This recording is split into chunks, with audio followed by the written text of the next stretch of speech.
Kita sering banget mikir ya, kalau mau bikin dampak besar, kita harus mulai dengan rencana yang besar juga. Nah, hari ini kita akan bedah sebuah kisah yang bakal menantang total pemikiran itu. Ini adalah kisah Jackie Pullinger dan gimana caranya satu ketaatan kecil ternyata bisa membuahkan dampak yang kekal. Oke, langsung aja kita ke intinya dengan pertanyaan yang jujur cukup tajam dari kitab Zakaria. Dan pertanyaan ini nih yang jadi jantung dari semua yang mau kita bahas.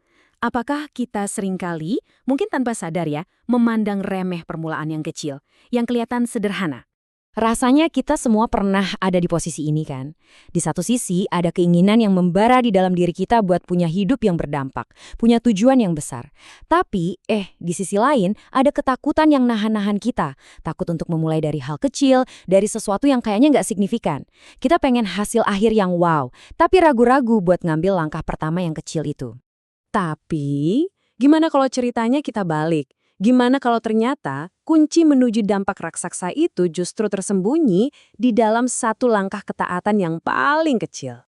Dan inilah yang membawa kita ke kisah nyata seorang wanita yang luar biasa yang jadi bukti hidup dari konsep ini, Jackie Pullinger. Yang bikin ceritanya luar biasa itu bukan karena apa yang dia punya, tapi justru karena apa yang dia nggak punya.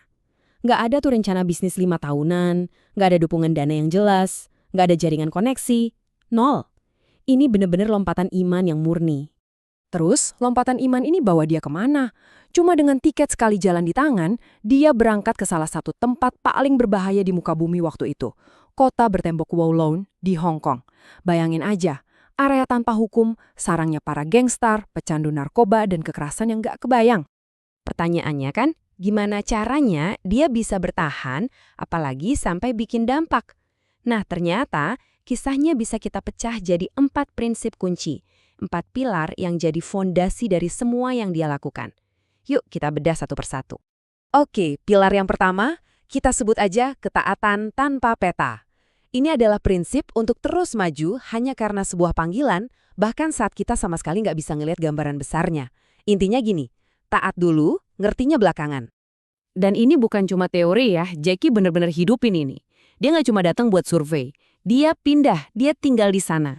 Dia memilih untuk membangun hidupnya di tengah orang-orang yang paling dihindari masyarakat, modalnya cuma satu keyakinan. Tuhan yang nyuruh dia ke sana. Dan dasar pemikirannya ini ya jelas, datang dari Amsal. Ini soal percaya total sama Tuhan, bukan sama logika atau pemahaman kita yang, ya tahu sendiri kan, terbatas banget.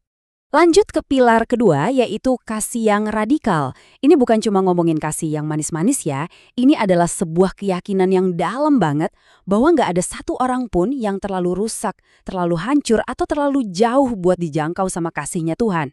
Metodenya gimana? Sederhana banget, tapi luar biasa kuat. Dia nggak datang bawa proposal program atau presentasi keren, dia cuma bawa dirinya sendiri.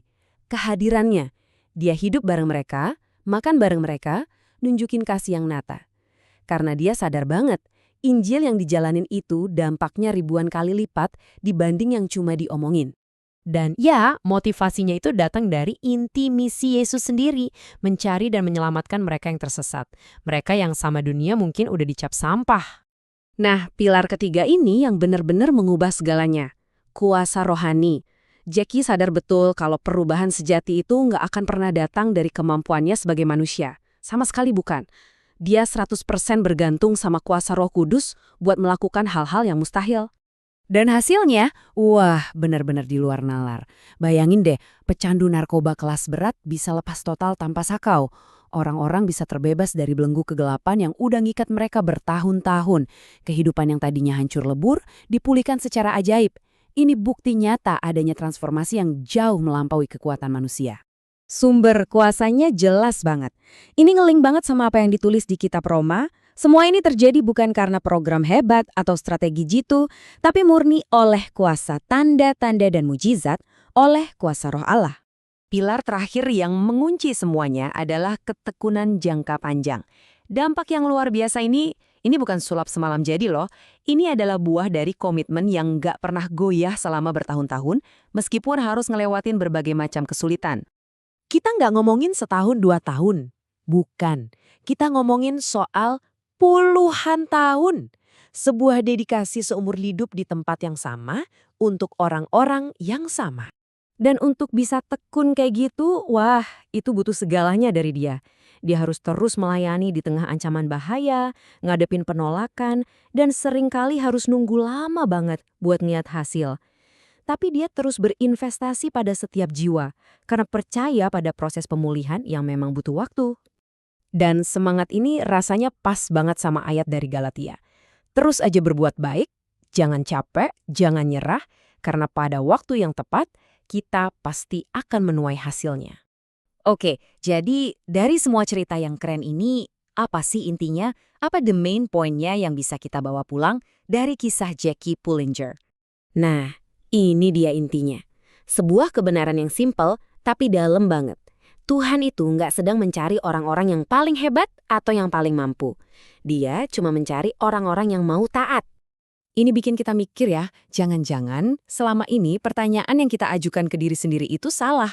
Fokusnya bukan lagi, apa saya punya kemampuan untuk jadi orang hebat? Pertanyaan yang sebenarnya tuh jauh lebih sederhana. Ini bukan pertanyaan soal kemampuan, tapi soal kesediaan. Apakah kita di tengah semua ketidakpastian dan ketakutan kita berani buat angkat tangan dan bilang seperti Yesaya, ini aku, utuslah aku. Satu langkah kecil ketaatan itu, itulah yang bisa mengubah segalanya.